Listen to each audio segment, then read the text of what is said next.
അബ്ദുള്ള, ഒരു ഭർത്താവിനോടുള്ള ഭാര്യയുടെ കടമ എന്താ? ഒരു ഭാര്യ ഉണ്ടെന്ന് വിചാരിച്ചാൽ ഇവിടെ വന്നതല്ല. എനിക്കിവിടെ എന്റെ കുഞ്ഞുണ്ട് കാണാൻ. നിങ്ങളാര്? അവന്റെ അച്ഛൻ. അച്ഛൻ അച്ഛൻ എന്ന് പറഞ്ഞ എന്തോന്നാ? ജോലിയുടെ കുടുംബം നോക്കണം, അതാണ് ഒരു അച്ഛൻ. അയ്യോ, നീ പറയാൻ പാടില്ല. നിങ്ങൾക്ക് ഒരു ജോലി കിട്ടുന്നവരെ എനിക്ക് കാത്തിരിക്കാൻ പറ്റില്ല. കാരണം എനിക്കത്രയ്ക്ക് പ്രേമമല്ലായിരുന്നു നിങ്ങളോട്. ഇപ്പൊ പ്രേമം ചത്തുപോയി. കല്യാണം കഴിഞ്ഞ പിന്നെ പ്രേമിക്കുന്നത് എന്തിനാ? രാഷ്ട്രീയ പ്രവർത്തകനാണല്ലോ, അല്പം ബുദ്ധിയാണെന്ന് വിചാരിച്ചു. അല്ലെങ്കിലും നിന്നെ കല്യാണം കഴിച്ചോളെന്നതിലേക്ക് എന്നെ ആരും ബുദ്ധിമാനെന്ന് വിളിക്കില്ല. ഒരു രാഷ്ട്രീയ പ്രവർത്തകന് വിവാഹം അനാവശ്യമാണ്. ജനങ്ങൾക്ക് വേണ്ടി പ്രവർത്തിക്കാറുണ്ട് അവന്റെ വിലയേറിയ സമയം അവൻ കേവലം പെണ്ണിന് വേണ്ടി നശിപ്പിക്കും. ജനങ്ങൾ എന്തോന്നായി ജനങ്ങളെന്ന് പറയുന്ന സാധനം? ആദ്യമേ സ്വന്തം വീടിനെയും കുടുംബത്തെ സ്നേഹിച്ചു പഠിക്കും, എന്നിട്ട് പുറത്തേക്കാം. അത് തന്നെയാ നിന്നോടും എനിക്ക് പറയാനുള്ളത്. നിനക്ക് എന്തിനായി മഹിളാ സമാജം? അയ്യോ, ഇത് സാമൂഹ്യ പ്രവർത്തനമാണ്. ഗുരുദേവന്റെ ആദർശങ്ങൾ പ്രതി മഹിളകളെ സംഘടിപ്പിച്ചുള്ള പ്രവർത്തനം, അല്ലാതെ നിങ്ങളെ ഈ നേരുന്നറിയും കെട്ട രാഷ്ട്രീയമല്ല. എന്റെ ഭർത്താവായ നിങ്ങളുടെ ഭാഗ്യം ചേച്ചി, അത്രേ ഉള്ളൂ. ഞാൻ ഭാഗ്യവാനാ. നിന്റെ ഭർത്താവായതുകൊണ്ടല്ല, നിന്നെ കൊണ്ട് എന്റെ കുഞ്ഞിനെ പ്രസവിപ്പിക്കാൻ കഴിഞ്ഞു എന്നുള്ള എന്റെ ഭാഗ്യം. എന്താ പറഞ്ഞ? അവകാശത്തിന്മേലാ ഞാൻ വന്നിരിക്കുന്നത്. എനിക്കിപ്പോ എന്റെ കുഞ്ഞിനെ കാണും. എന്നാലേ അവനിവിടെ ഇല്ല. അവനോടെ പോയി? അവനെ ഞാൻ അങ്ങ് അനാഥ മന്ദിരത്തിൽ ഏൽപ്പിച്ചു. കുഞ്ഞിനെ നോക്കാൻ ഇവിടെ ആളില്ലല്ലോ, അതുകൊണ്ട് ഞാൻ ഏൽപ്പിച്ചു. ദേഷ്യം പിടിക്കാൻ പറ്റും വേണ്ട, ഇവിടുന്ന് ഇറങ്ങി തന്നാ മതി. ഒരു രാഷ്ട്രീയക്കാരൻ ജാഥയുടെ പിന്നീന്ന് മുദ്രാവാക്യം വിളിക്കലും വാൾ പോസ്റ്റ് ഒട്ടിക്കലല്ലേ നിങ്ങളുടെ രാഷ്ട്രീയം? പരിഹസിക്കണ്ടടി. ജാഥയുടെ പിന്നിൽ നിന്ന് ഒരു ദിവസം മുന്നിലെത്തുക. അതെപ്പോഴാ? ജാഥ തിരിഞ്ഞടക്കുമ്പോഴോ? ഒരു കാലത്ത് ഞാനും ഇവിടുത്തെ മന്ത്രി ആകില്ല എന്നൊന്നും നീ വിചാരിക്കണ്ട. അങ്ങനെ ഒരു അപകടം എന്റെ നാടിന് സംഭവിച്ചാൽ അന്ന് ഞാൻ ആത്മഹത്യ ചെയ്ത് കളയും. യശോദേ, നിന്റെ ചേട്ടൻ കെട്ടിയവളെ വെട്ടിക്കൊന്നവൻ. അതിന് ഞാനെന്ത് വേണം? ആളിയന്റെ പാരമ്പര്യം ഞാൻ നിലനിർത്തും. എന്താ പറഞ്ഞത്? അതിനുള്ള ധൈര്യം നോക്കട്ടോ.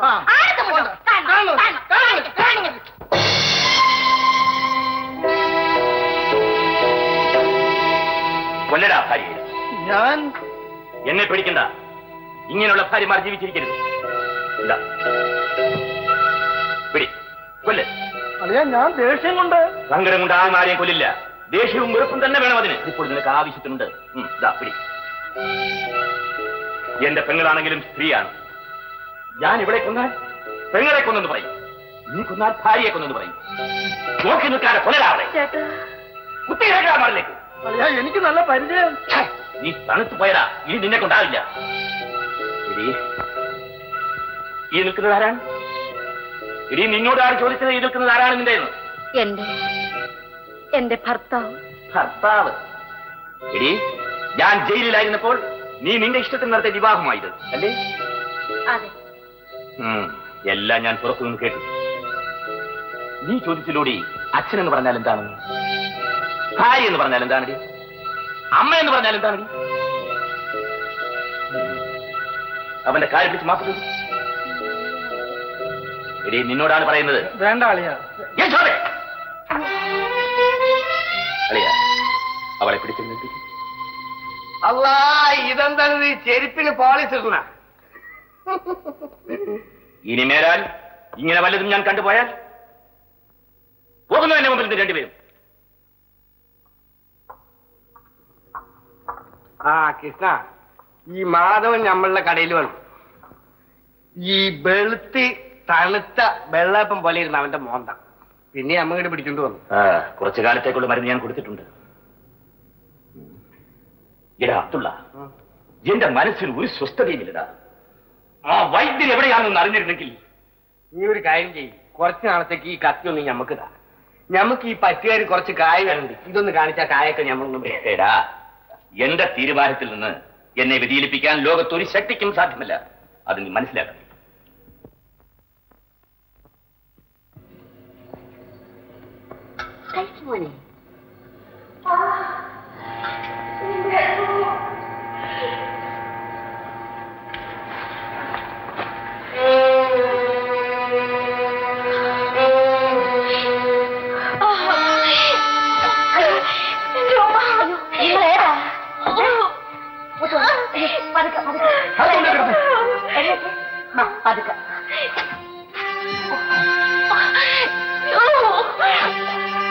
താങ്ങുന്നേ കേറാ നിങ്ങള് അകത്ത് പറഞ്ഞു.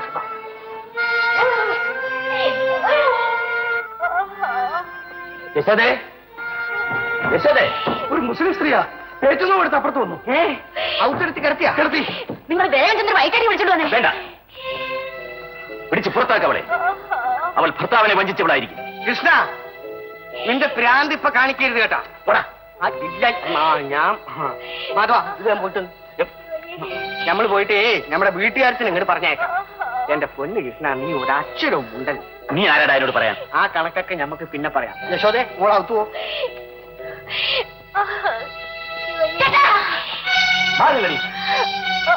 ഞാൻ ജയിൽ വിട്ട് വരുന്നതിന് മുമ്പ് നീ പ്രസവിച്ചു പോയി. അല്ലെങ്കിൽ നിന്നെ പോലും ഞാൻ സമ്മതിക്കില്ലായിരുന്നു. വന്നാൽ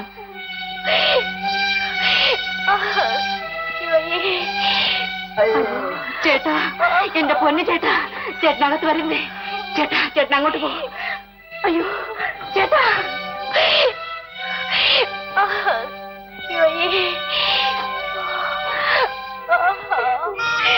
എന്റെ ഉമ്മേ,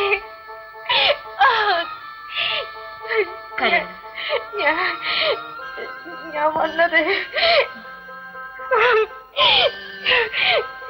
ഒരാളെ കാണാനാ. കരയാ.